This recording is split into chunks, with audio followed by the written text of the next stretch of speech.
So we're oh, yeah. okay. Fair enough. My nephew was at the start. He was like, because he said he's a whiz at editing and stuff. I like an idiot. I believed him. He wasn't. He's actually. It's just he's all Apple. Apple doesn't play with other gadgets. I'm Samsung, and it just broke my goddamn brain. I said, "Fuck off." So I started doing what I could, and I was happy with what I was able to manage with it. So I said, "Fuck it." Then he'd be showing up. I'd have to go collect him. He'd be late, and then he'd be just retarded, and he'd be. I don't know. He was overthinking it or something, and I was kind of not happy about that. So I just stopped calling, and then. He'll come in now and again. I was trying to encourage him to do his own podcast because he's a funny fucking guy. He's just got that natural kind of way about him. He's got that spontaneity, I suppose. He's just fucking funny. Yeah. But he's just, I don't know. It's his age. Cool. And would he would help you with this then, or will he do it for you, or you've done this now for yourself now? Since since number 2. Okay. He did the first one. There was a lot of editing in it, and it was all backwards. And if you're following it on audio, because what I'll do is I put the audio file up onto Spotify, and sure, look, if you're listening to it, usually you're following something, but the way he had it edited, it was what the fuck are they talking about? No, I put things on Spotify all right now, but I haven't done any videos yet, and Marcin helped me a lot with the Spotify interviews. Yeah.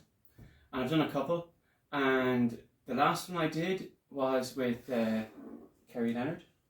Which one was that now? There was a question at the start about dinosaurs or something. Was that one? No. And I was listening to one then about she started out recurve, but then when she went to compound, that was Colleen Moore. It made a huge. It's yes, I think this is me. I'm compound. Yeah, I think that might have been Colleen. Did she shoot for Ireland or something? No, or was she? They both did. Yeah. But yeah, no, Kerry was the more recent one, and it went very well, and but I gave it to Marcin and would see, and I don't like. We did it on Zoom. Right. Okay, I much rather kind of sit down with somebody, have a coffee and a canteen. I'm the whatever, same, yeah. You know, and see. So it went very, very well, but there's a lot of kind of a lot of that in it. Mm-hmm. So I gave it to Marcin, and Marcin, fair play to him, he edited that out. He edited that out. But and he went like, you can get too clean. You can get too clean. But he went like, oh, you're it was whatever 29 minutes long. It's now 21 minutes long. I didn't know I'd put in 7 minutes worth of just pure. I'll tell you now, there's one, if you go to Blackbird Podcast on YouTube and you go to the playlists, there's about 20 of them there. Okay. And they're all under Art Studio because that's what it initially was going to be. Yeah. So I said, it's working out as because no artists would fucking come in like, absolutely, oh Jesus, yeah. So I said, fuck it, if it's a bit more vague, and I loved the whole. I mean, I did that especially for it. Yeah, I love that. So it was like, fuck it, I'll go this way and see what happens because I was enjoying it. You know what I mean? It's great fun, and it's just to talk out loud your thoughts and shit, and you know, in doing that thing when I'm editing it later on, goes, oh yeah. And I put one on one together and get two and finish something that needed to be finished. And but if you go on there, you'll see there's one. I think we call it the Halloween special. Now that I don't know how long is it. Is it maybe it might be 45 minutes or an hour 45 minutes. But there was 3 hours that couldn't be used. We were drinking, and about I think there's loads that just like. Don't put that up. Yeah. We get killed. Because it just deteriorated rapidly after the hour, like, you know, because just got smashed. No, I enjoy it. Like, and like, I mean, and then the other one I did was with Colleen, but we did, I think, the Maldron, the Junction 17 at the coffee shop there. I like that. There was a lot of background noise. Coffee and plates and things like that. Yeah, see, that's an issue. But that was okay. You could make out, and again, we were talking. Oh, let's get rid of all that. But no, leave it all in. Yeah. You know, and sometimes you'd hear something and you go, maybe it wasn't necessarily. Oh, Jesus, I'm going to play that again because I kind of like that a little bit as well. That I'm not saying that everything was drowned out, but occasionally the background noise might be a little bit more maybe intrusive, for want of a better word. Yeah. But it wasn't kind of objectionable. It was as long as I can hear what you say. As long as you can hear what you say. I don't fuck what's going on. Exactly. Because I mean, I've watched some bad quality shit. Oh yeah, this is... You know what I mean? Like shit from the 60s and 40s. Yeah, it was just pure. But no, and that went really well as well. I was very happy with it. And but like that, I'm not a professional in any of this stuff. I never got any kind of media studies or journalism. I think what all you need like that is a fucking... is the urge. Yeah. You know, the drive. Yeah. It's just in you to do it, the interest. But that's it. And that's why, like, when I do the bit of writing as well, again, it's not something I never thought I would... If somebody told me, like, 4 years ago, I was going to be writing for a magazine and meeting people and interviewing people and doing Spotify, but podcasts now. Podcasts. Like, I'm not... I didn't go to journalist school or anything like that. Some of the best journalists in the world never did. But look at the journalists we have now in the mainstream. What the fuck is that about? But like, there's something really I find it really rewarding. Like, you know, no, look, absolutely. My timetable and my scheduling is, I'd say, fucking packed. No, not packed. It's I can't. My wife will tell me often, like, I can't. My timekeeping is terrible. Well, I'm very often to the last moment there. I'm nearly finished. Yeah. Look, I hung a painting up in a fucking exhibition wet. So that'll tell you about my fucking schedule. No, I enjoy it. I really enjoy it. And like, what's nice is you never know from 1 month to the next what you're going to be writing about. And it's just something comes up, and you're wondering, like, you've done something. What am I going to do next month? I think it's something will show up, and it always does. But somebody said something there yesterday, and I thought it was a nice thing to hear that. What they liked about some of the stuff they were putting in, and this is we're not blowing trumpets or anything like that, but they said, look, I like the way you write. It's not there's something unrehearsed about it, or there's something like not edited. Like sometimes I'll just blurt out stuff and write it down, and then a month later, like, oh my God, I can't believe I wrote that, like. But or I wrote it that way, or like that's good. Or I've had a week to think about it. I'll probably rephrase that completely different. Like, of course you would. But the beauty is you're catching the moment. Like, and the moments are the moments. You are like constantly changing because you're an array of emotion. Yeah. And you react differently in situations. Absolutely. But when you're in a moment and you say everything just rings true right there, and that's what got it perfect. Yeah. And you have to walk, because I have a buddy and we talk about looking at old paintings. Yeah. I was like, oh jeez, I should paint over that. I'm like, no, fuck, you should not. It's true to its moment. Leave it to fuck. You know, everything has its own destiny. Absolutely. And so there's an element there, like, so I don't have a stockpile of stuff written there, or I don't have, like, right, I know I'm going to write about this now, this month, next month. I have I've a notion of what I'm going to write about this month. I've got a foggy clue I'm going to write next month. Sure, what are you, a fucking mystic Meg? No, but that's it. But I like that, and it's kind of... I love that. And there's Marcin and Matt and Kieran and Dave, and like, they're all great guys, and like that. It's just something that's kind of, I suppose, evolved and grown. Yes. And it's kind of taken us a little bit by surprise as well, because, you know, it's nice to hear people, let's say, reading it in like, we sent a copy over to India there. Really? 3 months ago, because I met these lads there. Jesus, fantastic bunch of guys. I met them at WIAC. WIAC? What's WIAC? The World Indoor Archery Championships held in Kent, in Medway, in England. All right, you were that? Yeah, it was good. But it was my first international. Right. The very first international. Dave was at that. Dave was at that. Yeah, exactly. And a couple of the other lads as well from Galtee as well.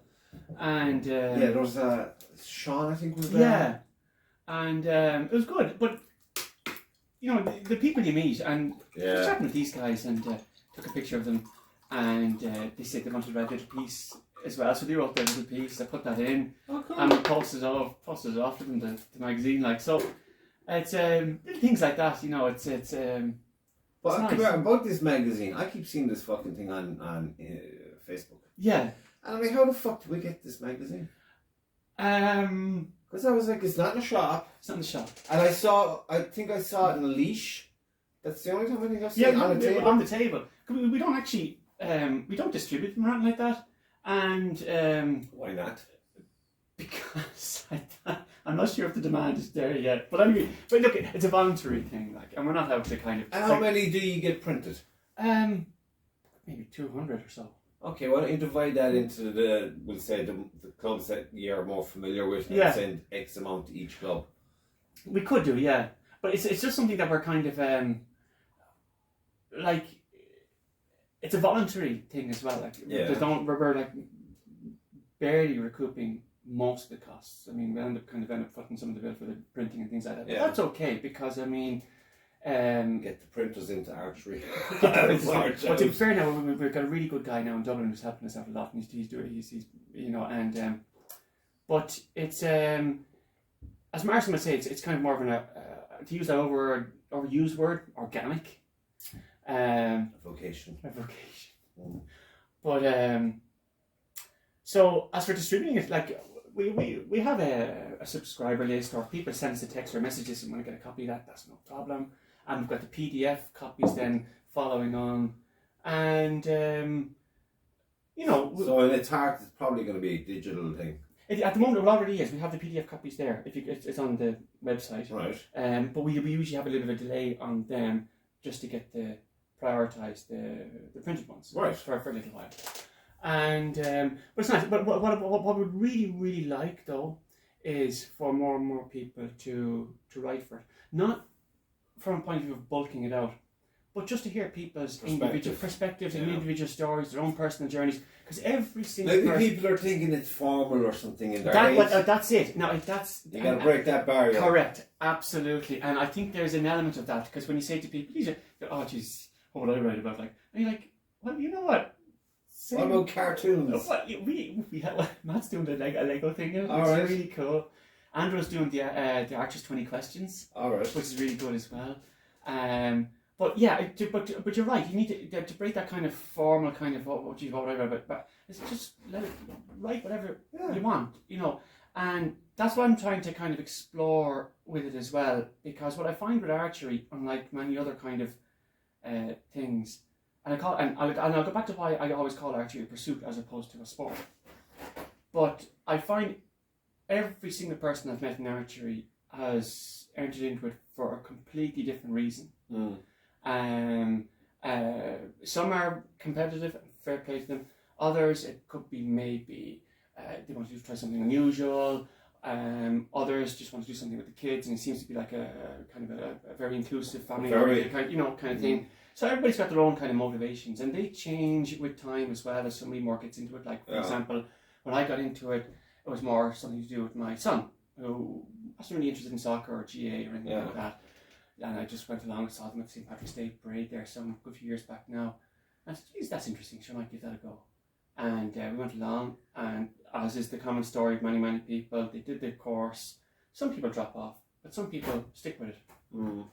And Daniel kind of drifted away from it, but then my daughter Olivia got really hooked on it. Absolutely loves it, which is fantastic. So we do a lot of competitions together, which is great. Like, and she's 13 now, and absolutely loves it, like, which is fantastic. Well, that's what you want. That's an ideal scenario. But that's it. And then when you go to do the championships as well, for example, like let's say we were at the IFAF championships there in Ashgrove, right, or the Seafood championships in Limerick, and they're sleepovers. So we're in a camp. And I'll be doing that in Dumbrody. It's fantastic. Like, we did it for the Dumbrody 100. All right. Which again, it was a fantastic event, and hopefully it'll come around next year and something. Yeah. It's an amazing experience. A lot to look forward to, really. Oh yeah, absolutely. You know, and but it's for me, like, I mean, it's even today still evolving. Like, I mean, when I got into something with the kids, then you got into it and then just you're shooting in the woods just to relax from downtown. Yeah. Then you start dabbling with competitions, and you go, okay, fair enough. Let's see where I can go with that. Yeah. It's very personal, isn't it? It's very personal, absolutely. It's a very personal journey, because like I said, everybody's got their own reasons for getting into it. And what I liked about it as well, there's a technical aspect to it, because I'm an engineer by trade. And I started dabbling, because for me to do something like archery, I have to understand how it works. Right. But I can't just shoot a bow and not understand the mechanics, the physics, the type of string. I have to understand how it's working, why it's responding in a certain way for me to be comfortable with it. So that's why I got into. I'm more of a Yoda than that. Well, that's fair enough. To feel forth. That's it. Hope for the best. That's it. Right? And then the awesomeness kicks in. Oh, well, yeah, of course. The awesomeness abandoned me. Yeah. The fucking thing. Absolutely.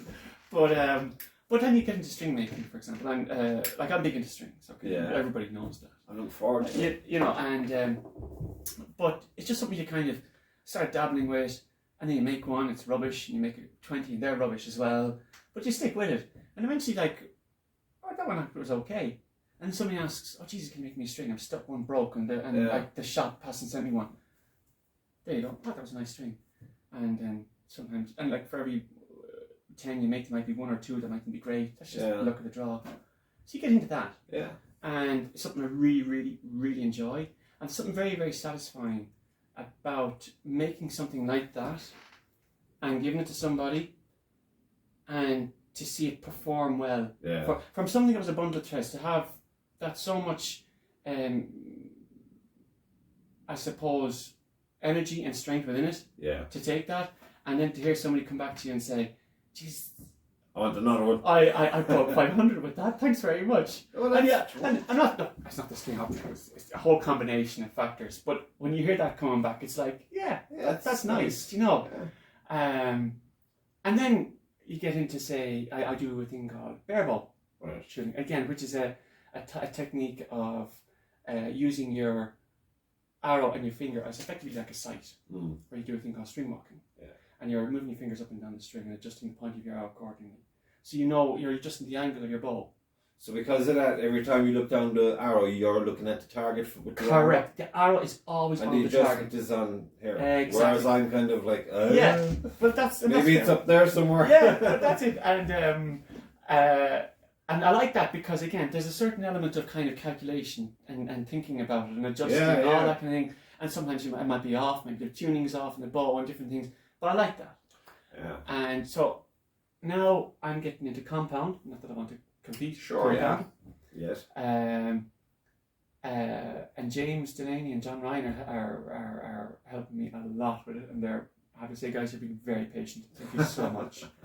How are you finding that? The difference? It's night and day. It's night and day. You have to be prepared to get... Okay, where I was going with bare bow. Yeah.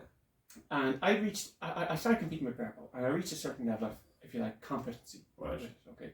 And I'm okay. Okay. I'll go to a competition and. Well, I haven't beaten you. No. That's no. What I mean is like, you can go to a competition and you mightn't get anywhere. Other times you might get first, maybe second and third. Oh. Sometimes a combination of factors. Maybe it's how many people are in your category. Maybe you're shooting really, really well. Maybe you practiced, and that's fine. But for me, I've reached a certain level of competency for me that I'm comfortable with. I'm not saying I'm brilliant or I'm great or anything like that, but I've reached a level now where you decide, right, do I want to take this to another level? Right.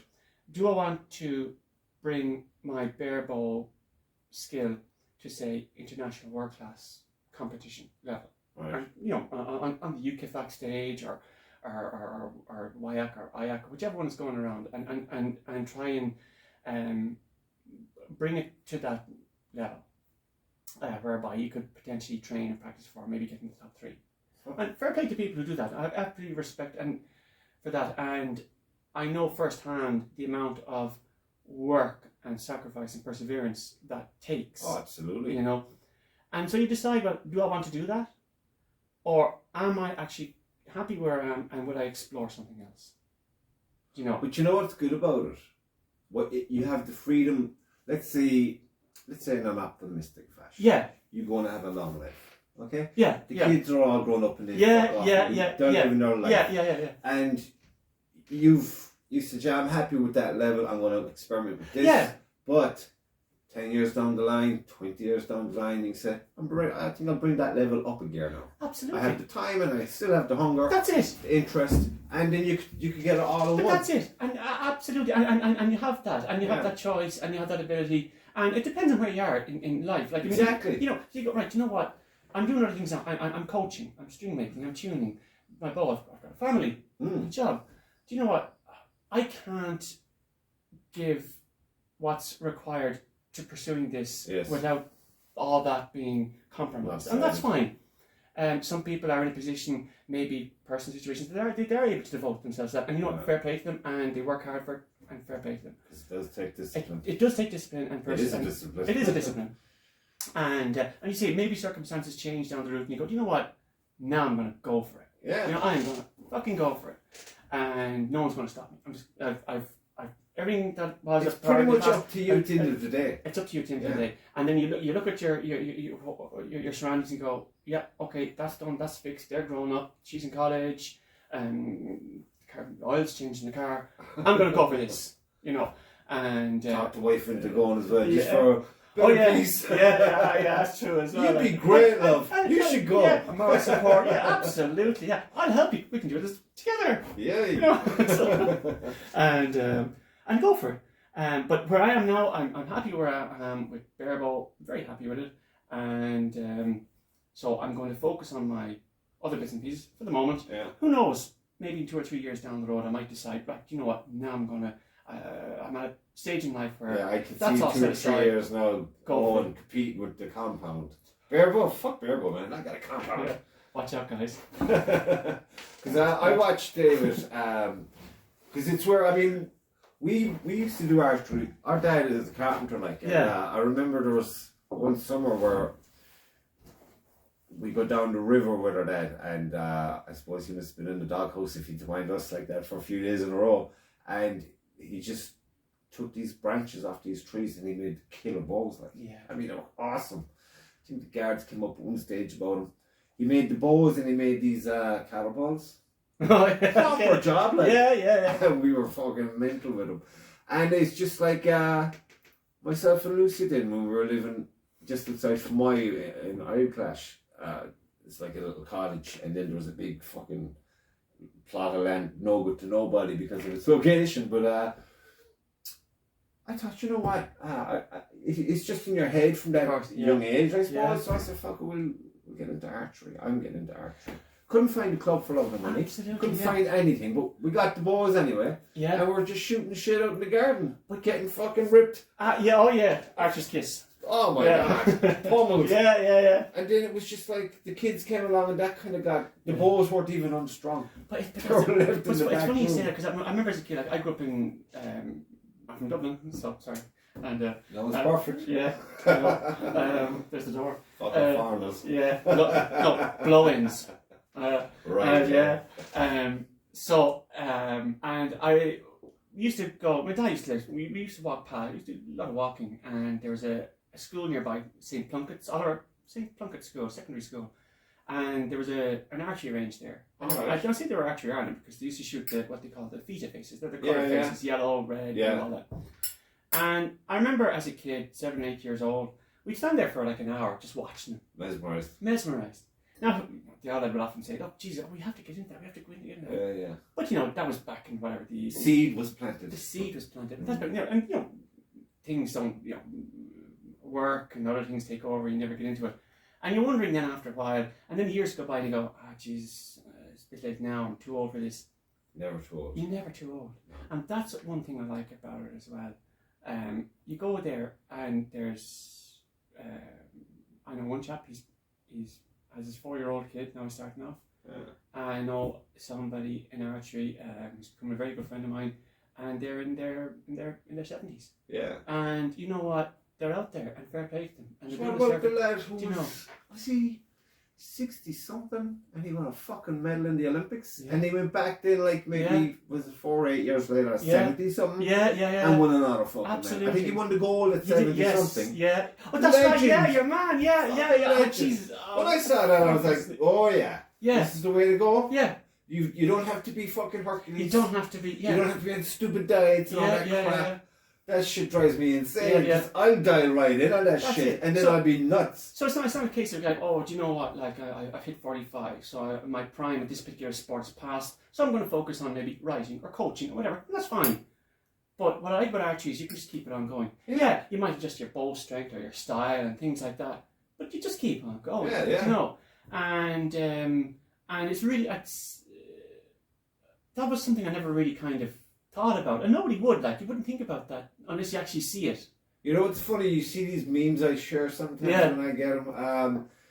And it's like the one with the target and all the arrows, and it goes, "This is the group therapy for me." Shit like that trigger shit in my head. And I'm like, fucking it is. And then it's like, beware, I may start talking about archery. Absolutely. You can't shut the fuck up about archery. And I'm like, what the hell? It's exactly. like you just tapped into something, you know what I mean? So, and that's it. And now there's my I was over in the woods there today, and my daughter, Maya, I was going to the woods just to help we're working with some beginners. They're in their second last week, I think, so I took them out to the woods there today.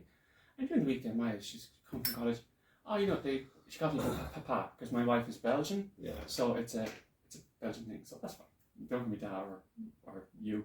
They call me Papa. So she says, Papa, can I go to the woods with you? This, you know, and she hasn't shot like in like 4 years. Right.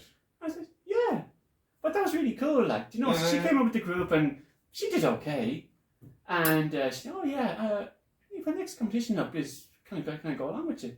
Cool. So it's nice, you know, people can just dip in and out as well. Exactly, yeah. You see what I mean? Like so you said, it accommodates everything. It accommodates everything. So she's not competing every week. Yeah. But she said, look, I'm off this summer, finish my exams. Yeah, I'll hang out like for a bit. Yeah. And that's really, really cool. Like, you know, it is cool though. And it's nice and to be able to do that. And then, so you're there and you're with your daughter, and in the same group you could be with somebody like in their 70s, you could be with somebody in their teens, and you're all there just doing your thing, like, and you know. You see that it's nice. You know, when we go to the 3D things, like, you know, the range is fun. Yeah, it's really fun because I'd be like, I'm every one of them. Yeah. In one capacity or another, you know, be it age or fucking competency or whatever. And that's where, for me, I want to kind of, for now, keep my foot in all those, if you like, not not disciplines, but the fact that I'm at that age or I'm at that competency, and I want to keep making my strings. I want to keep shooting my bow. You're the Dave Grohl of archery. Dave Grohl can play drums, guitar, sing. I want to dabble in it all. Do you know? But look, with that, like, you're never going to necessarily be perfect at one thing, and I'm okay with that. Fuck perfect. You know? That's an illusion. I just want to be very good. I'm proud of myself. Exactly. I was there when no one else saw me shit the bed every time I was shooting this, and now I got this. That's it. But see, that's interesting to say that I was there, right there, like my first competition. I don't mind saying it. My very, very first competition out in the field, and I was atrocious. And I said, I'm not competitive in any way, shape or form. That's not what motivates me. So I went and I did my competition, and I was like, geez, do I really want to do this? Did my competition, and I got absolutely hammered, and I didn't have a particularly good day, and I wasn't, how would you say, I wasn't necessarily happy with the group I was with. Not just, it's just we didn't gel, you know, and I was a newbie. They were highly experienced, and fair play to them. So, and I did really bad, lost my hours, cut my finger, the works, and I was like, you know, quite badly, you know, I won't tell you how, but I mean, taking an arrow out of a tree. Use the correct tools, and don't improvise. And and I didn't compete for 4 years. After that, yes, you big baby. Yeah. Oh yeah, more ways than one. And I do the odd. Would you bottle that shit up now? See, I think you should just fucking explode. Well, this swear at the fucking trees. Fuck this! I'm going out next Saturday, like, and I'm going to do the same thing again, like, you know. Just fucking run out, keep running to the wall. And that's it, you know. And but you think, but like that, some people would go, and fair, you know, and they said, you know what, maybe it's not my thing. I'm going to take a step back. But I was like, no, there's something captivating about this, and I don't want to walk away from it. Part of me was saying to me, like, no, this isn't you. No, but there was something there that I kind of go, no, hang on, there's something about this I like. Yeah. You know, I really, really like. I'm not going to walk away from it. So like that, I took a step back, and I kept shooting. Don't get me wrong, shooting the woods, shooting the hall, and get into the peripherals, like maybe a little bit of coaching, string making, tuning, all that kind of thing, and all that. and then eventually you go, fuck it, like, you know, maybe I'll get back out there again, and do a couple of competitions. Didn't do too well, but because you're more familiar with how it all works and with people, and you see other people come on the lines and they're having shit days as well.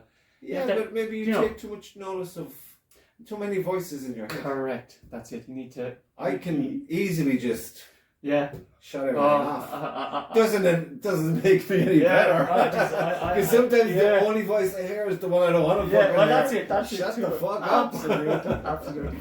But no, and look, but I suppose where it all goes to is everybody's got their own personal motivation for pursuing it and sticking with it, and depending on what area you want to focus on. Yeah. And that's why I often call it. Even when I write in the magazine, and look, I know a lot of people might disagree with me on it. I will refuse to call archery a sport. Why? Okay. You refuse to call it a sport? I won't call it. No, it's a personal for me. Okay. For me, it's not a sport. I said that. It's a pursuit. Okay. Okay. Because, like that,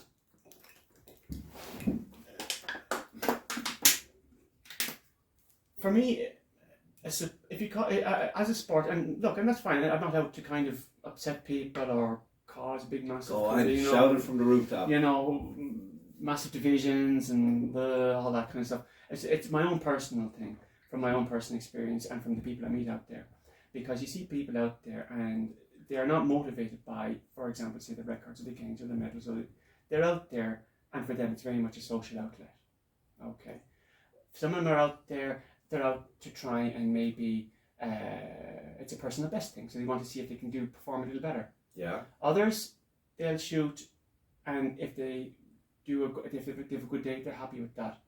But they're not necessarily going to go to any kind of exhaustive discipline training regime to get to that medal. Right. You know, they're going to pick up their ball. Yeah. Do you know what? It's a nice day. Enjoying themselves. That's a nice club. I'm going to go down there. I'm going to see how I do. So for me, it's people are involved in archery. There's some people I know in archery haven't shot in years, but they're key players in why we still have well-run clubs and magnificent facilities. So for me, archery is a pursuit, and it's not to detract in any way whatsoever. Yeah, but I can see where you're coming from. But I mean, it just highlights again how accommodating it is. Absolutely. Do you know what I mean? And that's my perception. See, what people will do with a thing, fuck knows. Correct. And that's wrong. Yeah. And if somebody, for other people, it's very much a sport to them. They're out there, they're competing, and they're. It makes you think, though. And that's fine. 100%, no detraction whatsoever, and fair play, all the best. And you know what? I hope the work, and it's hard work, pays off. You know. Hard work. And you know what it is? It's a big mirror to your psychological self. Yeah. Because I find like I'm a fucking because I get moments of like I'm thinking I can call the shots. Yeah. And they're happening. And then something silly changes and I can't get shit. Yeah. And in my head I'm going through everything I did down to breathing. Absolutely. And I'm still not getting it. And I find okay, well, someone's fucking with me here. I find that with target archery as well, because it's repetitive. As opposed to maybe in your open 3Ds, and you could maybe, well, there's a shadow here, or there's a hill there, or your man was in my ear here. But when you're doing the target shooting and you're having a bad day, you're like, okay, there's something going on. I mean, my bow is tuned. I haven't done that with my arrows. I'm feeling okay. The weather's still. Okay, what's going on up here? Like, why am I not? But people say, it's in your. Like, fuck off. You don't know. I don't even know what the fuck's going on in there. What the fuck do you know about what's going on in there? Shut the fuck up. You go play with your ball. Let me the fuck alone. Yeah, exactly. Because I think it is profoundly huge. Yeah. I mean, there's so much you don't fucking you get. I'm very feely about it. Like psychologically and emotionally, it's like a marriage. Yeah. And it's just you're utilizing something then to kind of exercise that. Yeah. And it's definitely profound. Yeah. And it's like what I was saying about the painting earlier, when there's paintings in a painting that I don't recall fucking putting there, but who put them there. So it's like... Yeah. But like that, you go out and you shoot, and you have a good day. Let's say you hit like whatever, so 400, for me like maybe 430 points, something like that. You go like, okay, there was something right that day. you know, I mean, what was it that I did right this day compared to, say, last week, or can I repeat it next week? Sometimes you can't put your finger on it. I think when you start thinking about it, it's when you fuck it up. Correct. Absolutely. Just got to go in the flow. That's it. Because when I was shitting the bed there in Limerick, I was thinking, that's odd. I'm better than this. Yeah. And it was like, it got worse. I was like, this is so not right. I'm not super, but I know I'm fucking doing better to go and buy a new bow and get all the shit. Because I'm like, right, I'm going to up it a step. I'm going to take this seriously and give it the respect it deserves because I like what it's doing for my myself. Exactly. And then I shit the bed and I'm like, wait the fuck. Because I know it's not my head. My head is fine. So I just accept it. Just accept it and fucking be in the moment. Yeah. That's the only thing I would say to anybody. Yeah. Be in the moment of whatever it is you're doing. And that's where your richness is. If you can just enjoy yourself. Yeah. Make sure that you're not going to ruin everyone else's day because you're hitting trees and shit.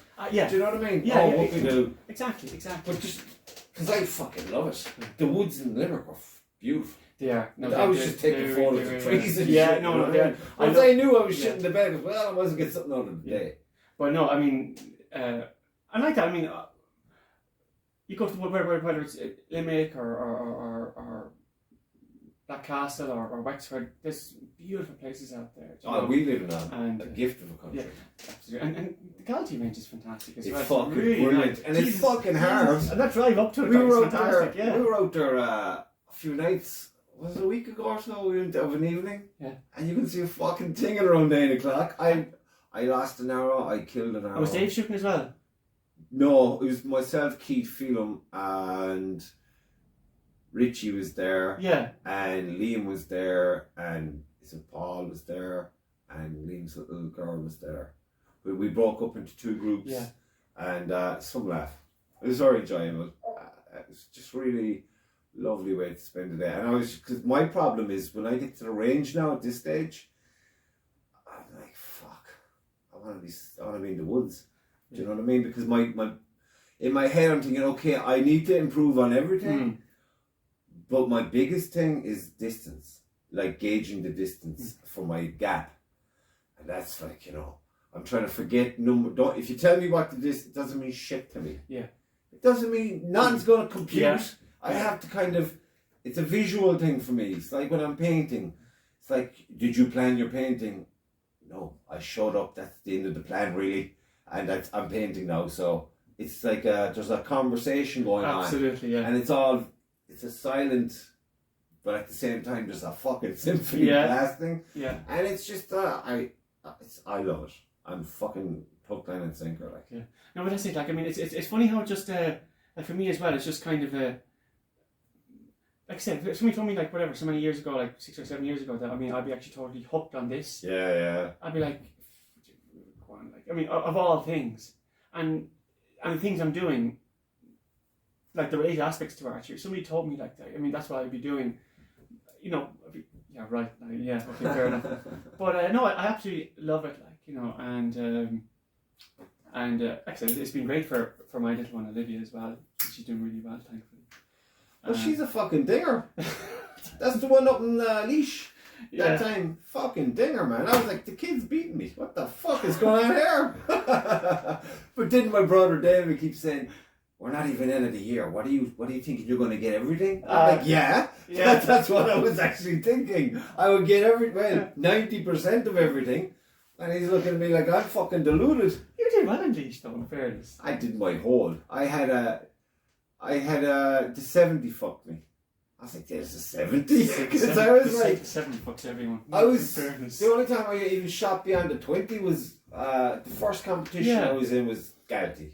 I mentioned the first time. That was my first competition. Yeah. And that was the first time I went beyond 20. Full stop. It's the first time I even was going at the close ones. Yeah. And I was like, I don't know. Just figure it out. Yeah. You know what I mean? But use the force. Absolutely. But yeah, it's when I saw that 70 and I thought I overshot and I didn't even get close to the bastard. Yeah. I'm like up here. And that's the worst. Is when you think you've overshot, like or gone too low, you're adjusting it in the wrong direction. Like, you know. I don't know what the fuck I was like, and then it'd be like in my head. I was thinking later on, like remember now what you did there, so you can counter it or whatever. But I completely forget what I was doing. Yeah.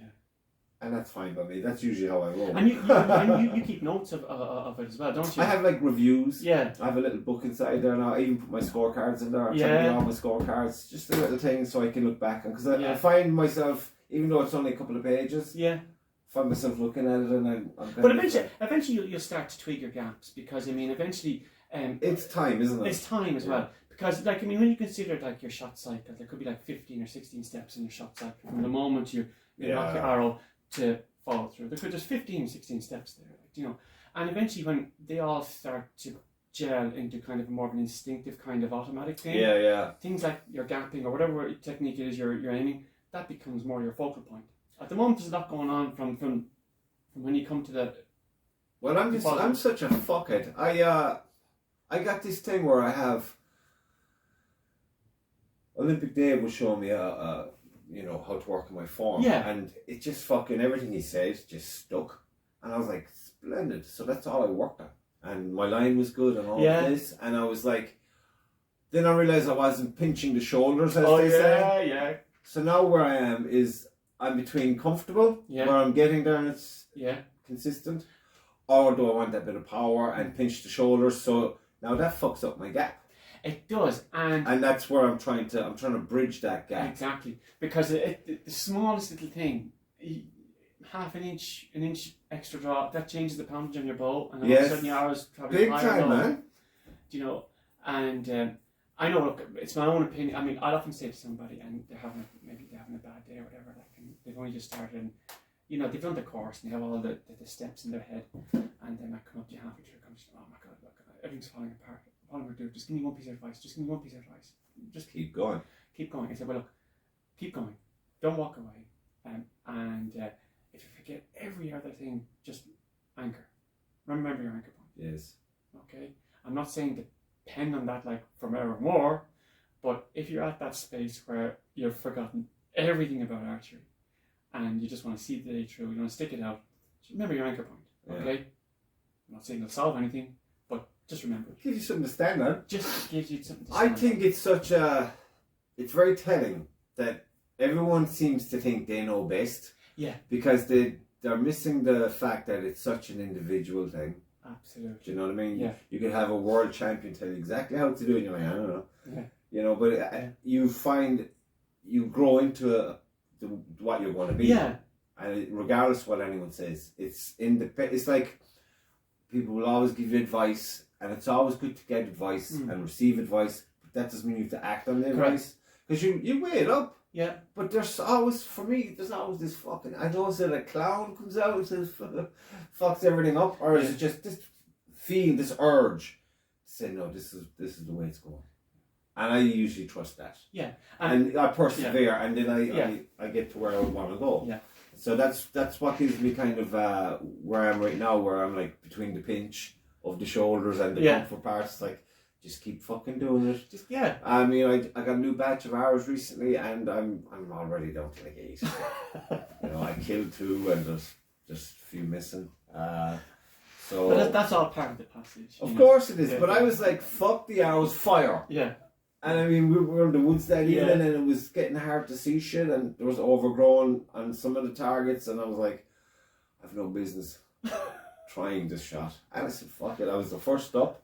And all you hear is the arrow rattling off of trees. Yeah. I'm going to try it again, and then I just kept going, and then I didn't get anywhere near. But I can't be afraid of it. No. I have to embrace it. Absolutely. Just have that mad fucking gleam and just. That's it. You have to kind of persevere and confront it. 100%. Yeah. And like, I mean, and that's one thing I'd say to somebody who's having like maybe second thoughts or whatever, because maybe they're having a bad day, or it's not gelling for them. It's not meant to be easy. It's not meant to be easy. It's not meant to. You don't get strong by wishing it. And it's like what I was saying to you earlier. Like, I mean, to excel at it, to get to that level, takes, oh my god, a scary amount of work and a scary amount of sacrifice. And it's like, you can't say X amount of hours equals X amount of progress either. And all this thing about or it's not necessarily down to repetition either. No. I mean, you can repeat that fucking bad habit. Correct. You could be out there shooting 300-400 hours a day. it doesn't necessarily make you improve. You have to. There's a certain self-awareness you have to have about what you're doing. Like if you're shooting 300 arrows and they're slowly to grouping. I mean, what's the efficiency there? Where maybe you're doing something wrong. Where if you shot 200 arrows, you get the same grouping. Yeah. Yeah, you've shot 400 arrows and you've gotten that grouping. Fair play to you. But what have you actually proven if your technique or your form is off, or you're doing something that? I mean, I'm not saying that. That somebody who does that is necessarily wrong or anything like that. But there's a broader aspect to it than just going out and just repetition. Oh, big time. Fucking big time. So, and like environmental change, fucking changes everything. Exactly. Environmental form, diet, mood. Did you get a kiss going out the door this morning on your way to the competition? I shouldn't have had that second cup of coffee. Whatever, all these factors come into it. I was watching an interview with these lads, and one of them was an ex-Marine shooter. Yeah. And he was like, then he became a competitive shooter. Yeah. And apparently the Marines were saying, if you're going to have cigarettes and coffees as your routine, but now you're in a competition, you're thinking, I better cut that shit out, and don't. Yeah. Stick to your natural routine in every respect. Yeah. Otherwise you're going to be, fun with it. Yeah. So I'm like, cool. I have my coffee and my cigarette. Yeah. But I was looking at, I'll tell you how, when I'm having after the Limerick thing, I went on checking results of previous. Yeah. In my category. Yeah. And these two names keep popping up, and they're getting scores like they're shooting compounds. And I'm like, what the fuck is this? And I'm like, how the fuck is that happening? So in the mix of it all, I said, that's my new target. Fair enough. I'm going to beat this guy, and I'm going to beat this guy. You're a bow hunter or bear bow? Bear bow. Bow hunter. Bow hunter, yeah. Recurve. Bow hunter recurve, yeah. I'm getting rid of my fucking, what's it? Plunger. No, well, I have to get a new plunger. I have to get the bolt-on plunger, because my thing is a piece of shit. That stick-on thing. Yeah. It's, it wrecks my goddamn brain. They have their, I suppose, their advantages. I find with bear bow shooting, it's very hard on them. So I have a bolt-on one. Well, I think that's the way to go, because when I take it out, it's all, I'm looking for the fuck. Oh, what the? And I'm like, straight away, well, that's me. No. You know what I Can't mean? be doing that in the middle of it. Oh, sure, came off in leash. The fucking thing. It did, yeah. Like, what the fuck is this about? This is a new bow, what the fuck? So, sometimes you get a bit fucking twitchy, but that's me. I can't be, how would you say, reserved. I wouldn't be me now at the best of times, because I'm like, I honestly, I'm optimistically thinking, well, the good shit's gonna come with all that crap. So flush all that shit out, and the good stuff should be there, and we should be good to go. Yeah. And sometimes, no, it doesn't. You're not good to go. I'll tell you, we take a coffee break. So, the Irish Field Archery. Dun dun dun. And a nifty fucking badge. Complimentary badge in this month's issue. How cool is that? So you can put on your quiver, your fleece, your... Well, I'm actually in the middle of trying to find proper dress wear for doing the competitions. Oh, yeah. Because the hoodie is, and what I was wearing, it's just like, okay, well, that'll cover me, but I was fucking pumping. Yeah. And I'm kind of hot all the time anyway, but when I have that fucking thing on, I'm like, oh.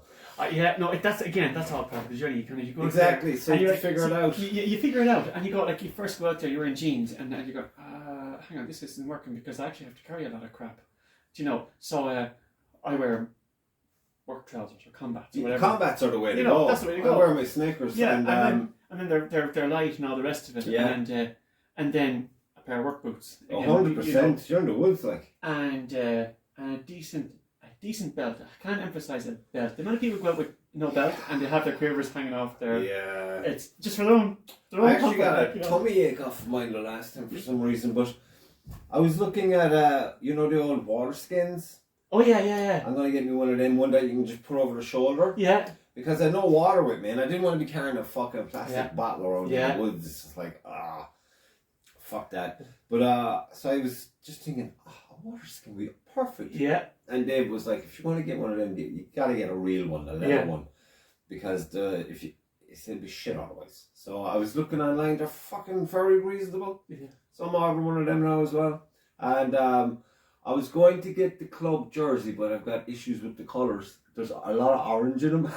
And, oh yeah. I'm trying to explain it to Dave, but Dave's looking at me like I have two fucking heads. Where's the orange coming from? His daughter designed it all. Okay. So it's pride and place for Dave. Fine, I that's understand okay. that 100%. Yeah. But I'm not wearing fucking orange. Okay. A lot of orange. It's just the way it is. I'm from Cork, lad.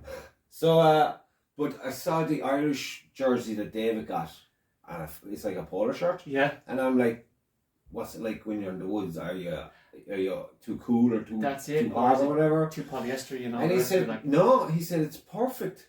So I'm going to get me one of them. I'll probably get the club one as well, because I should have the club one. But, I just trial and error. Trial and error. No, see that's what it. happens. That's it, because everybody has their own... This fucking hay fever has blown my eyes out now like a fucking raccoon. I look like I was fucking crying. Very emotional. I feel like I was crying. I love the badge. I know. It's okay, let it out. Yeah. We've got an uninvited guest in here now. Having his say. Yeah. Oh yeah, so this is the sage. Yes. It's I think it's an ornament now. That's where it's gonna stay. Is that 45 written on it?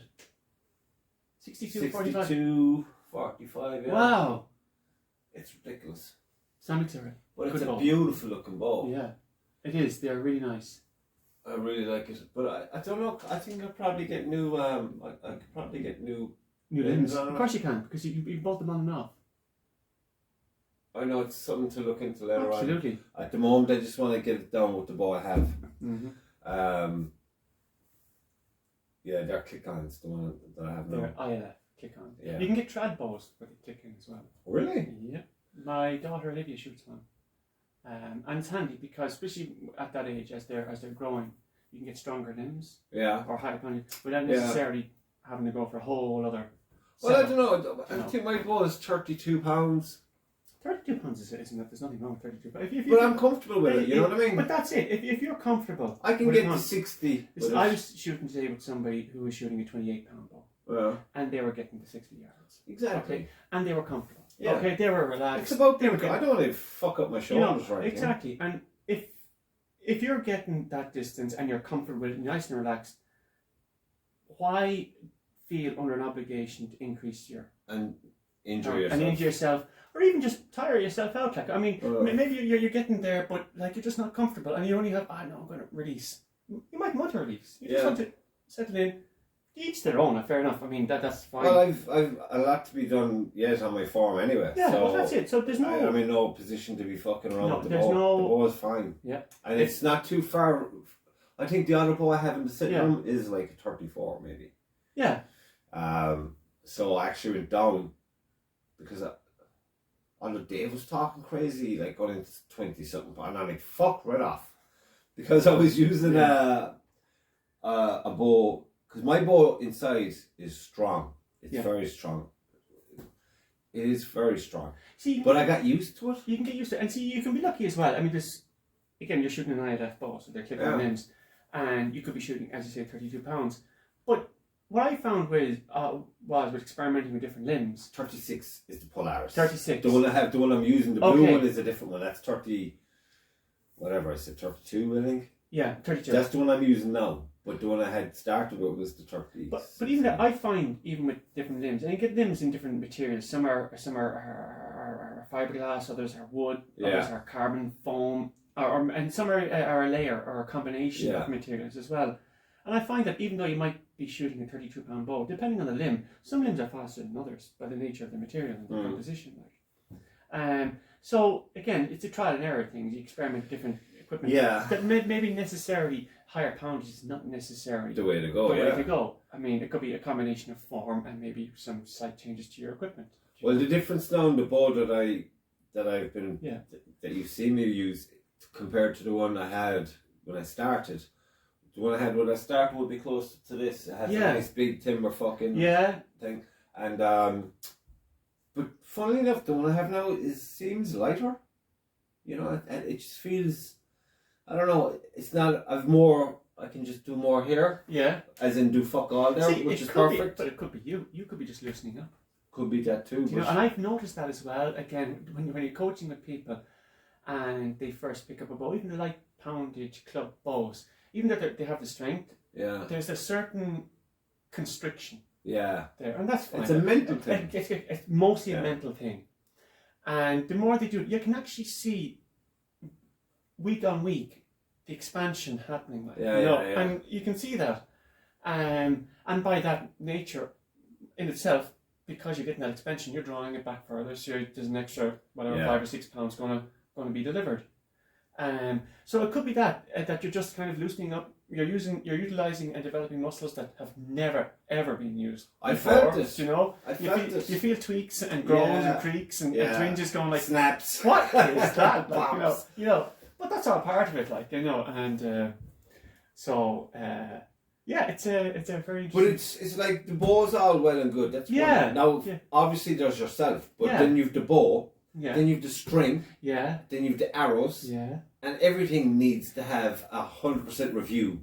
Correct. Because if you're and then collectively it doesn't work. That's it. I mean, because if you're getting a bit of extra expansion and you're delivering an extra 5 pounds to your bow, does that mean your arrows are going to start acting weaker? Yes. Little things like that. Yeah. So do you look at new arrows, or do you maybe adjust the position on your rest? Do you maybe adjust the brace height on your bow? Yeah. This is all part of the it's all a journey, and it's all a combination of things which works different for each individual. But just as you get somewhere, something else is something change. Exactly, but eventually you will settle down to it. Yeah. And when you if you get a new bow or you're trying something new, maybe you know what I'm going to, instead of just doing this, I'm going to let my back tension do it. And then all of a sudden everything changes again. Like, that's where I'm right now with that. And then you go, I don't know, as you say, my anchor point's all over the place. I'm going back to where I was. Sometimes I don't even know what I'm doing. Yeah. You know, what? Fuck. Yeah. Just fuck. And some people, and again, it's a very personable thing. I mean, everybody has, I suppose that there's views and there's opinions and there's documents about it. Look, this is the perfect shot sequence from nothing on YouTube. There's a lot, and that's fine. And it's there. And then you go out and you see somebody out there, and they're getting kill. And you're looking at people like that, and you're going like, Jesus, you bastard! Like, I mean, my form's beautiful, and I can't find my arrows. But that shit about form, it's like I had this thing where I try to pull back. I wanted to be quick. I don't want to be resting on it too long. So I'd be like, and Dave would be like, "What the fuck is that? What's this shit about?" It's graceful. And I'm like, I just didn't want it to impede the string, or I didn't want anything stopping. I just wanted one sweep. Yeah. And he's like, "You look like a fairy, mate." Okay. But for me, it was like, it felt great because like there was nothing impeding the whole process. And when my hand was my bow hand, once I get to where I want it, I tend to keep it open like that. Yeah. Because when I was like this, I was either hitting myself or grabbing. Yeah. But when I'm like that, I'm quick. I want to be quick.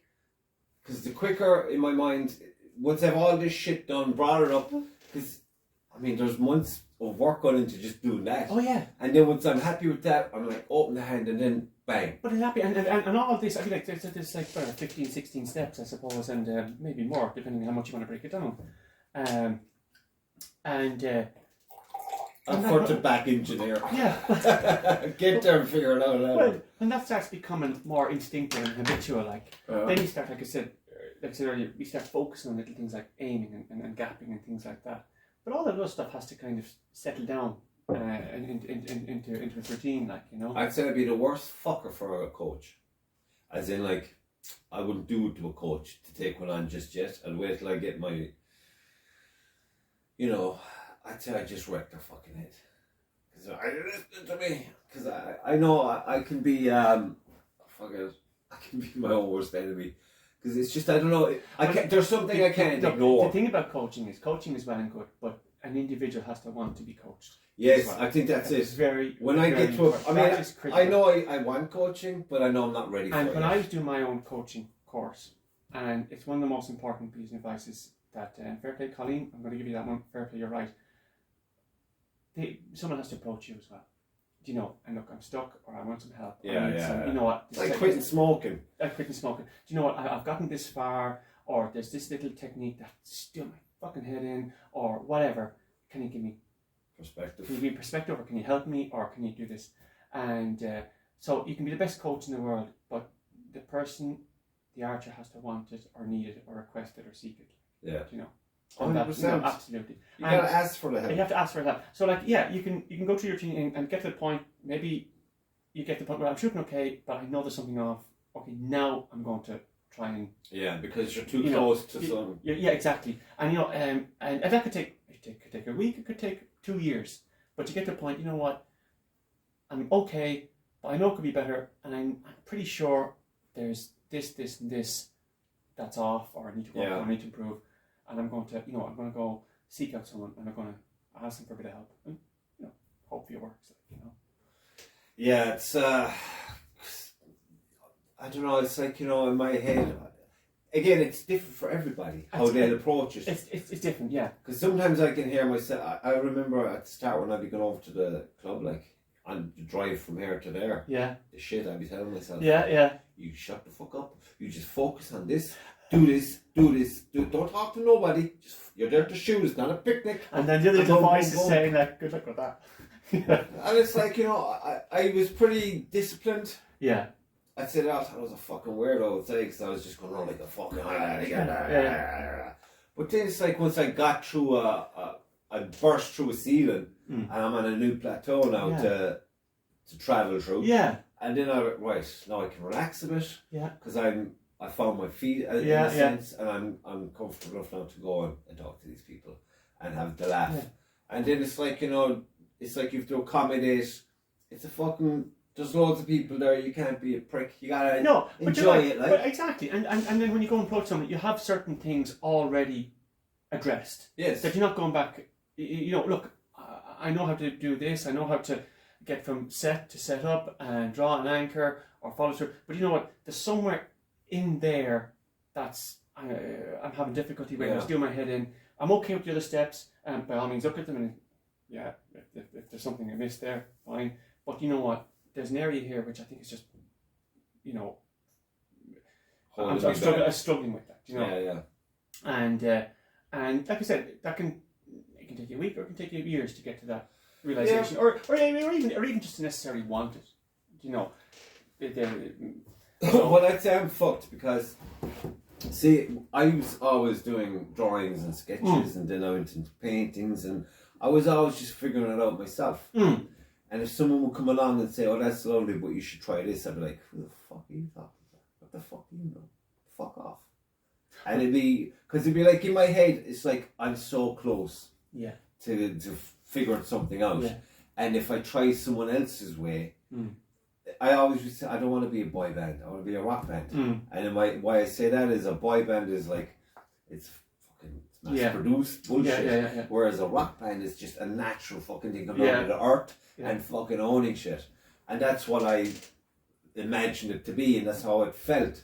So I was always like, you gotta find your own way. You gotta go on the journey, and you gotta meet the fucking resistance and overcome it. Absolutely, yeah. And that makes you, when you get there, you're better off for it.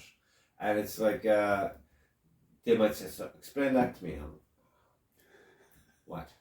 How did you come to do it? It's like a maths problem to them. And I should show them the whole, I go, fuck off. Yeah. How's that for you an answer? I mean, you come in, you paint it. End of. Like, yeah, but how? Like, yeah. Fuck right off. It's like another one. Oh, I don't know what to paint. Can you tell me what to paint? When I hear people say shit like that, it drives me insane. It drives me fucking. And then it's just, that's why I'm out here in the middle of fucking nowhere. Yeah. It's safer for everybody else. Because I'd make people cry if I start talking, and I'd probably get smacked. It's like, fuck right off. But I feel the same with when I'm driving from here to there and thinking all that thinking. It's exactly the same as that. And the same with the stonework. Anything that requires your vision and your hand and eye coordination and your will. You're on your own. Absolutely. And I'm thinking, own that straight off the bat. Expect the worst and fucking be victorious. Absolutely, yeah. And that's pretty, because that's why I know I wouldn't be good to be coached. If you were to coach me, I'd break your fucking heart. Well, look, you get a fucking brain. Look, it's the same with me. I'm not. I wouldn't say I'm the easiest student either. More to do with paying attention and all the rest of it. Stuff for me needs to be explained on a step-by-step basis. I'd say in great detail. And in great detail. I'd say you read Lord of the Rings now and love it. Yeah. I'd be like, Jesus, how much detail is required for a walk through a field? I like that. I mean, drives me fucking insane. I need that. I need to get my head around the whole context of everything. Like, I mean, get me to the battle. I want to know what the weather was like, what the trees were, and I need to, for me to be comfortable. Right, that's the situation. Now let's get to the story.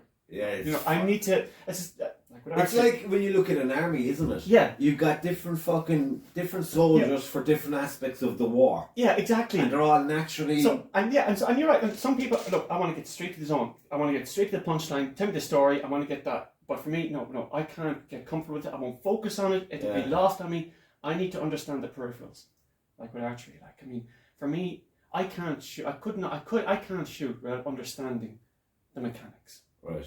And like with compound as well. Maybe I'll compete with that maybe eventually. I think you will. Maybe will. But I was never going to pick up a compound bow with the objective of being coached to compete. No. Where I am now is I want to understand how it works. I want to understand how to tune it. I want to understand how to adjust the modules, how to tie D-loops, all these expressions now I'm learning. How to change the string, adjust the string, tune it, everything. And then when I'm comfortable with that, when I get my head around it, then I would be happy to maybe think about possibly maybe doing a male match with it or something like that. Of course you will. I mean, you want to put it to the test. I want to put it to the test. But for me to pick up a bow or anything and start using it, I could do it, but there's always that little part of me that's kind of uncomfortable. That'll always be holding me. Well, not necessarily holding me back, but I need to understand it. Like when you're right about Lord of the Rings, perfect example. I need to understand. You want context and everything. I want context. Yeah. I just want to target, man. Let me at it. No. But it's like That's see, I overthink everything, but that's the way it goes. Well, I'm an overthinker, but it's usually after the fact. It's like, what did I go wrong there? For me, it's before the fact. Absolutely not at all during and then after. So that's me. So. But it's fun. I don't know, is it an aging thing or whatever, but I don't think so, because when I'm thinking something true and I'm like, oh Jesus, I didn't, did I? Oh yeah. I did not remember Jesus a number of things a number of years ago that is like a fucking chain reaction of memories. Yeah. I guess, you haven't changed a bit. Oh shit. I mean, why didn't I learn from that? But is there, because it's so many facets to a particular moment, I think, and I think you say, I've got it now. Yeah. No, you don't. Facet of the big thing. Right, I've done this, I understand it, it's not going to happen again. Of course it'll happen again. I mean, that's just the way it is, because that's just life. But up in the Leash Archery Club that you're a member of, is there many compound archer? That is a really good question. Now, let me see. There's people who shoot compound. We have James Delaney shoots a wide variety of bows. Right. So he shoots compound. We have John Ryan, who's helping me with my own compound journey. But he shoots trad and he shoots recurve as well. Yeah. Who else shoots compound? Tom McDonald will shoot compound as well. But again, he's a recurve as well. So we don't have kind of regular, I suppose, on the scene weekly kind of compound shooters like maybe you would have with other clubs. It's predominantly, I suppose, recurve and trad, because I think even there, throwing it out there, I'm thinking I might be one or two barebow shooters. Oh really? So it's funny when you see clubs like that. And it's not a detraction to certain styles or anything like that. It's just funny the way you see certain clubs.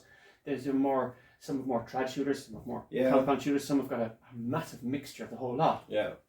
And maybe it's just down to what people see at a time or what grabs their attention when they see somebody else shooting. Oh yeah, I'm going to shoot compound, or maybe see people shooting trad, I'm going to shoot trad. So I think, it's just my own opinion, and maybe it's just me, I think people should experiment with them all. I think so You too. know. Yeah, I mean, and then what happens is you could be a compounder shooter all your life. I'm gonna try compound. The brother has absolutely, warmed up yeah. for me. And you know what? Fair play to him. He's in fairness. But like that, you could be compound shooter for years, and then pick up a trad bow, and you know, oh yeah, you know, this is my thing. You know. But it's nice to go because it is two very different approaches, isn't it? Different approaches. But I think even just for curiosity's sake or for the sake of experience, I think it's just good to try them all and maybe you know, appreciate them, not necessarily excel at them, but just understand them. See, I don't like thinking I'm wasting my time with something unless I don't need anyone to tell me I'm doing great. Well, as long as I feel I see that I'm doing good, I'm okay that my time went there. For me, anything that again it's probably just the way anything that I can learn from, even though I mightn't necessarily have anything to show for it at the end. Yeah. But if it teaches me something, well, in your mental palace. I'm in my mental palace, and it's for me that's not a waste of time. Even though I mightn't have a medal or a record or a game, it's the experience. But if I'm going, oh Jesus, so that's how that works. Yeah. Okay. Yeah.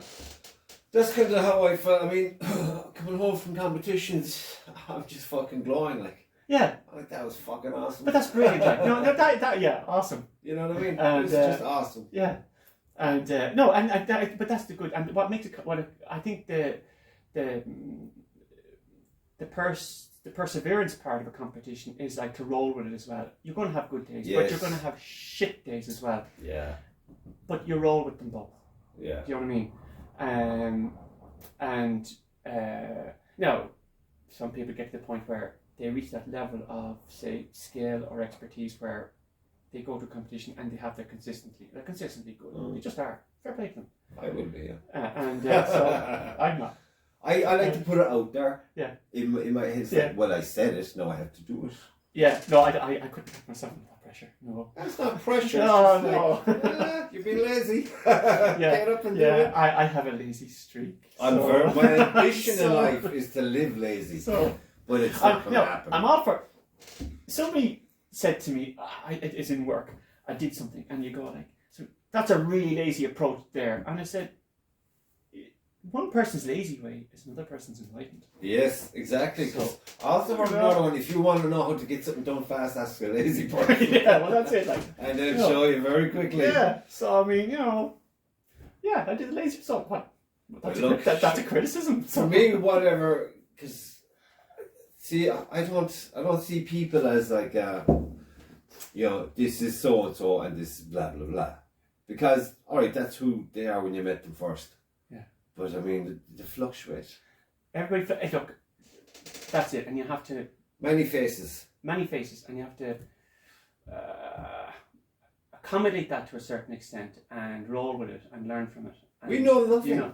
That you gotta put your hands up and say, I know fuck all here. Absolutely. But look, I know I'm here now, let's see what happens. Exactly. And it's like that string that you're making, and you're on about springs, what the fuck does that mean? Oh, for tension. Yes. For tension. See, when you start talking about that stuff, I'm checking out. Oh yeah, okay. I need to figure it. So I have the floor here now, folks. 100%. So explain. When I'm making a string, a lot of the stuff I've used for making strings is stuff I've made myself, mostly out of channel strut and bits and pieces of parts and junk that's lying around the house. So one thing that I do, and when I'm coming to the completion of a string, is I put it under a preload or a tension. I pre-tension it, right, just to stretch out the string, and so when somebody's shooting, they're not having to constantly adjust their brace height in the middle of a competition as the string settles down. Yeah. So it's one of the things you do. You tension the string, and you tension the string to different weights depending on the material or the type of string. It could be an English loop string or it could be a Flemish twist. But anyway, without getting into too much on that, I made this tension tool. Go on. And it bolts onto the end of my string jig, and and like that. Even when it comes to tools in archery, and you're looking at it going like, I could make that, or I could make that in maybe add to it or Honestly, take never away from thought it. that. Do you know? I look at shit and go, that's nice. No. I look at shit and go, how can I overanalyze the shit out of this? Like, you know. Not me. So no. I have to get in there, and not always for my own benefit, but that's what I do. And so I came up with this string tensioner idea. And it's a combination of looking at different things, and I have it on a threaded bar with a wing nut, and I was looking at there. I was like, right, tension. Where am I going to get springs? Like, do you know? And you're looking online at different, hardware companies and engineering companies looking for strings, compression strings, and you're thinking compression spring. And you're like, Jesus, like, shit, this is my other interest at home is working on old cars. Shit, there's an engine block of a Volkswagen sitting there behind the shed. Took off the head, took out 2 compression springs, lined them up in line on the threaded bar, and works perfect. I one end of the bar, I've got a wing nut to compress the springs, and on the other end I've got a hook where my string is on, and that's hooked to a fixed point. I have a cartoon building in my head here. It's one big cartoon. Yeah. No, it's actually very small, very compact, and even there, like the other day, you wonder how much tension I'm putting on that string. So I hooked it up to some weights that I had, and I worked out that I was getting 100 pounds of tension when the spring compressed by 2 centimeters. So from that, I'm able to work out as I compress it more. Extrapolate. And it's working very well. What I had been doing before that was I had a kind of a more awkward system of the string was at the end of a hook, and the hook was attached to a wire on which I was mounting weights. But that was too much. Sounds like a trap. It sounds like a trap, and I was like, "There's got to be an easy way of doing this." I just see the Goonies. You ever see the Goonies? Oh yeah. It was after some fucking Japanese kid. Yeah. It's got all these fucking things going on. Yeah. That's you. Yeah. If I'm the guy tied to the wall. Yeah, I'm both. But that's all part of it. Like, do you know what I mean? I wouldn't. You see, where there's building. But that's your natural inclination to do that. And that's my outlet. Do you know what I mean? And that's my. I look at this and I'm going like, right, because I would make that, and I have no purpose for it. But there's something there. I won't say a problem, but there was something that I could work with. Thanks to archery, I said, you know what? I'm going to think about this. I'm going to figure it out. I have bits of junk there, bits of whatever. I can make that, and then after I've made it, I can go like with the weights. Yeah. I can change this. I can improve on this. And so there's a whole other, I suppose, thing going on that's related to archery that other people who are involved in archery mightn't have the foggiest interest in whatsoever, and that's fine. They want to get out and shoot. What I'm saying is there's different.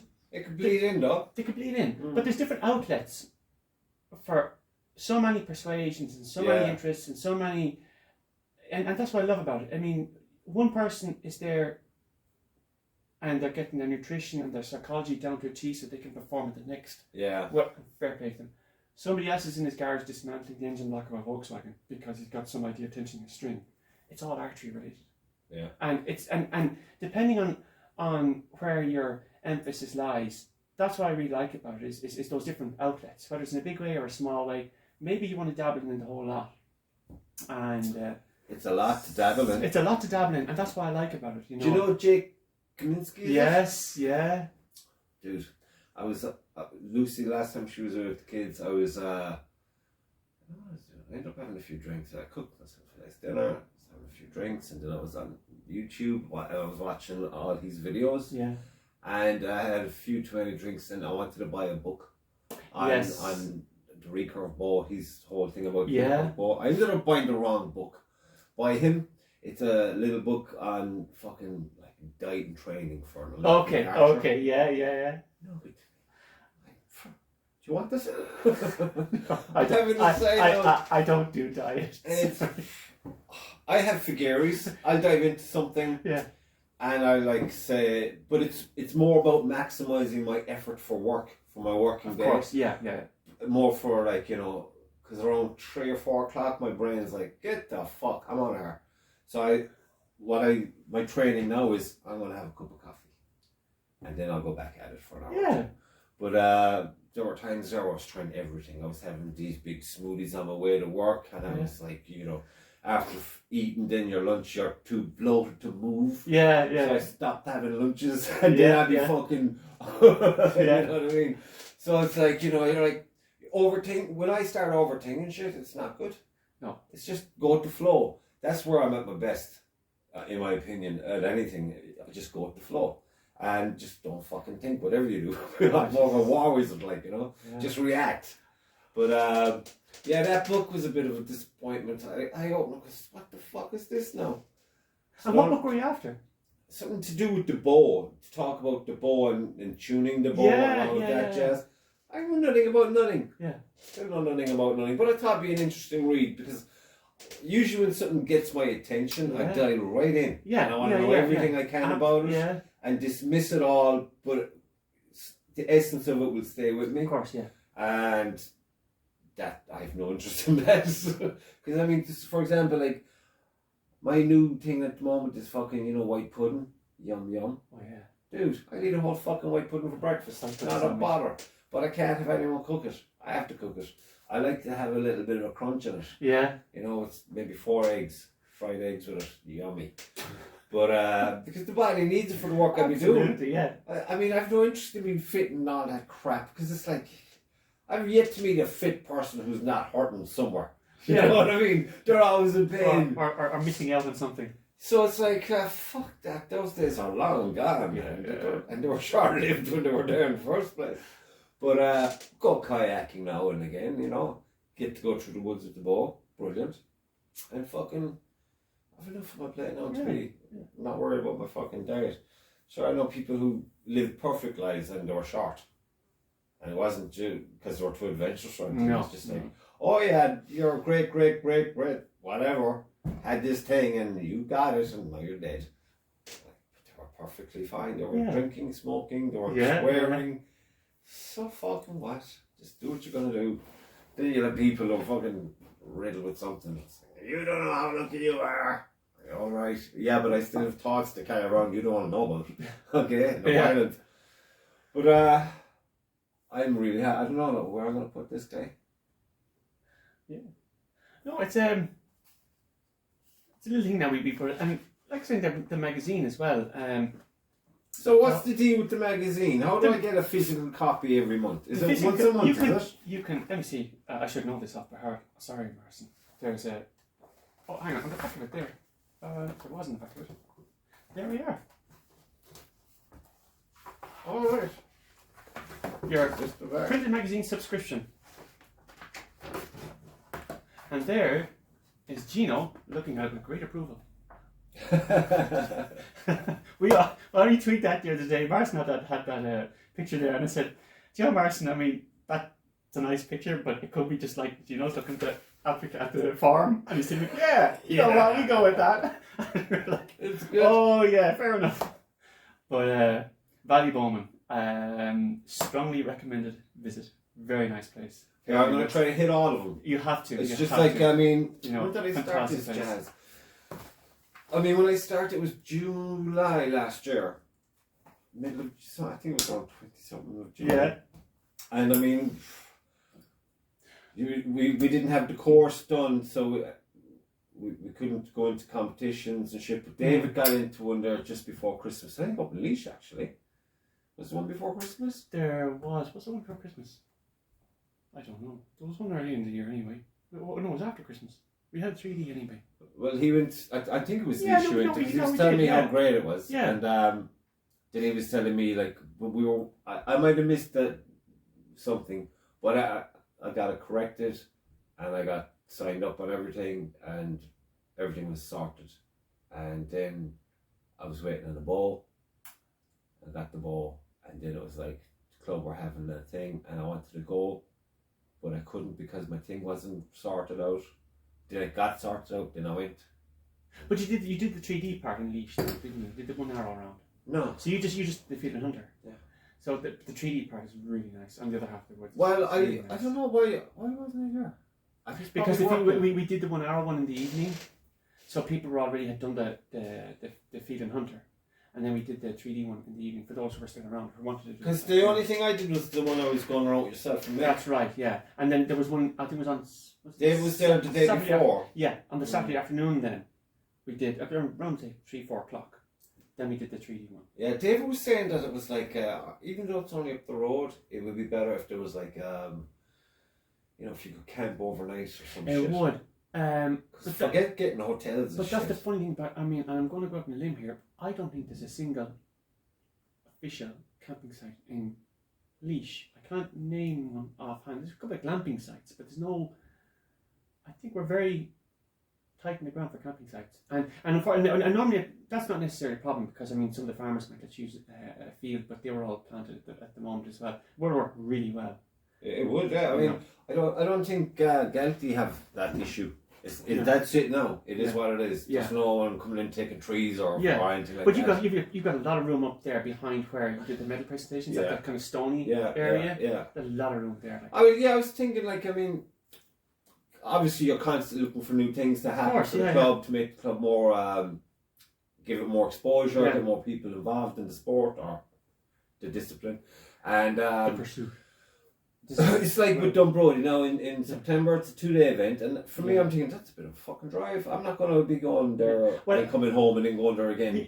I'm going there and I'm staying there, but I'm not going into a hotel. No, but that's what we camped at Dunbrody during the 100 Arrow event. Right. And it was great fun. And where do you camp? Where are the sites? Right beside where they have the I suppose the registration area, and they've got a really cool kind of a canopy, with little benches and things like that. And when we were doing the 100 Arrow event, it's 100. Do you have like a campsite? Well, it's not really a campsite per se, it's just sort of an open area beside it. Mm-hmm. And so we camped there, myself and Olivia and a few others. And then that night, there was a little fire pit as well. Cool. It was really, really nice. Because that's why I'm going down there now next week. I'm going to ask loads of fucking questions. Absolutely, just scope it out like for sure. I was thinking bring the van. Yeah. And get a fucking tent attached to the van or some shit like that. And no, that's me. It's a beautiful course. If I can just park indoors, that's me. Happy days.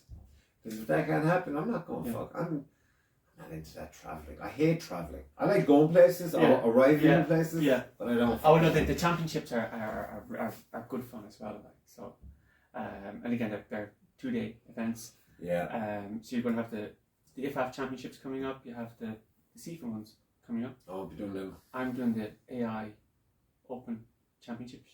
They're in Slaney Archers. They're next weekend. I actually have a list of the ones I'm going to, I think. Okay. There's about 10 left in the year. I think we're having 2 more at Galtee. We have one coming up in June and October. We might have one more coming up. You've one in August, do you? One in August, yeah. Say I'll be in Prague, I'd say then.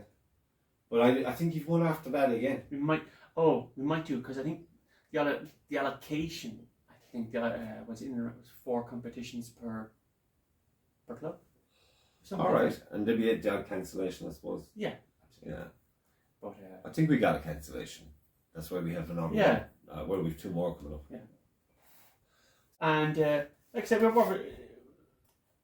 it's not necessarily. Read this fucking cover, man. It's not. I won't say it's a sporting magazine per se. It's just a. Look, it's going to the. I think I've been to 3 now, and it's been like I'm hooked.